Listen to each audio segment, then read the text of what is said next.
তো গাইস, আজ আমরা কাজের জন্য বেছে নিয়েছিলাম এমন একটা জায়গা, এর আগে তোমাদের কখনো আমি দেখাইনি আর আমিও নিজেও কখনো আসিনি। তোমাদেরকে বলে রাখি, আজ আমরা চলে এসেছিলাম প্রায় সুন্দরবনের একদম গায়ে, সুন্দরবনই বলতে পারো। তোমাদেরকে বলে রাখি, এই যে সামনে যে বেড়াটা দেখছো তুমি, দাঁড়াও জুম করে দেখাই।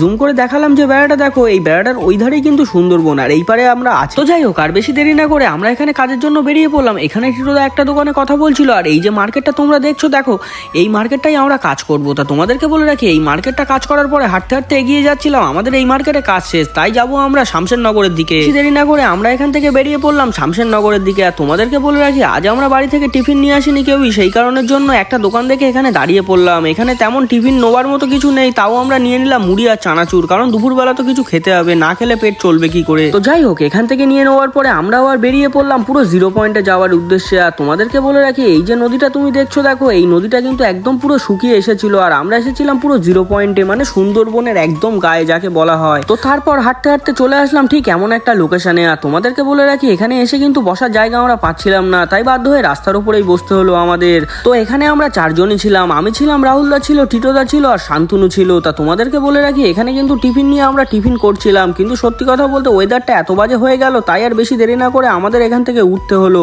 তো আমি আর টিটোদা এখান থেকে যাচ্ছিলাম, আর আমাদের আগে ছিল রাহুলদা, শান্তনু, আর পিছনের ওয়েদারটা তোমাদেরকে একবার দেখাই। দেখো দেখো কি সুন্দর মেঘ করেছে, কিন্তু এই ওয়েদারটা আমাদের জন্য একদমই ভালো ছিল না, কারণ এখানে একটা বসার জায়গাও ছিল না। অনেকটা সময় পরে আবারও একটা মার্কেট পেলাম, তাই এখানে এসে একটা দোকানের নিচে আমরা এখানে শুয়ে বসে কাটাচ্ছিলাম। তা তোমাদেরকে বলে রাখি, দেখো বৃষ্টি চলে এসেছে। তো অনেকটা সময় এখানে আটকে থাকার পরে আমরা এখন চলে এসেছি দুলদুলি ঘাটে, কারণ আমাদেরকে যেতে হবে হিঙ্গলগঞ্জ। তা তোমাদেরকে বলে রাখি, এখানে কিন্তু এখনো বৃষ্টি হচ্ছিল। তো যাই হোক, আজকের জন্য ভিডিও এইটুকুই ছিল, দেখা হবে পরের একটা ভিডিও। তো টাটা।